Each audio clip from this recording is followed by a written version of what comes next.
ये एक स्टिंगरे है।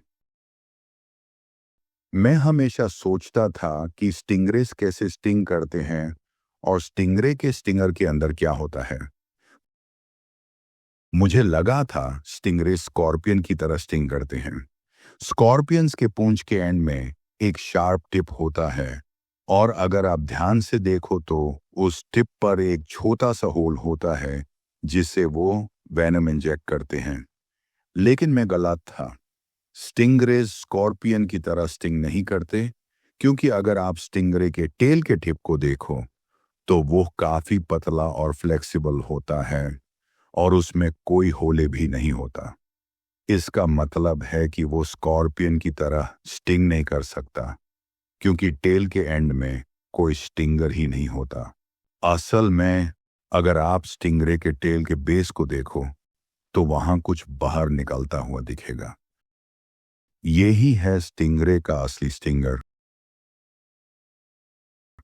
इससे बार्ब कहते हैं। ये बार्ब शार्प होता है और इसकी एज सेरेटेड होती है, मतलब कि छोटी छोटी टीथ जैसे कटे होते हैं जो पीछे की तरफ पॉइंट करते हैं, बिल्कुल एक हार्पून जैसे। इस शेप को याद रखना। लेकिन ये बार्ब नॉर्मली एक्सपोज नहीं होता। ये एक स्किन के शीथ के अंदर कवर्ड रहता है जो स्टिंगरे के टेल के बेस में छुपा होता है।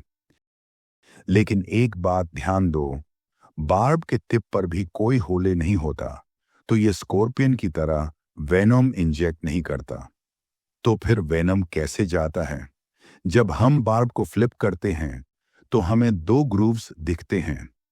इन ग्रूव्स में स्पेशल सेल्स होते हैं जो वेनम बनाते हैं, जिसमें एंजाइम्स, प्रोटीन्स और दूसरे हार्मफुल केमिकल्स होते हैं। जब ये केमिकल्स किसी के बॉडी में जाते हैं तो पेन, डिजीनेस, वॉमिटिंग, पैरालिसिस या फेंटिंग तक हो सकती है।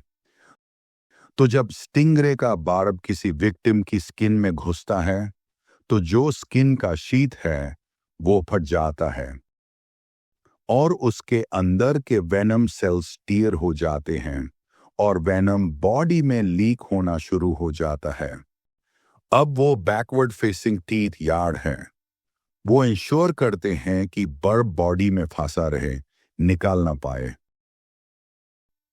ताकि वेनम को बॉडी में घुसने के लिए ज्यादा टाइम मिले।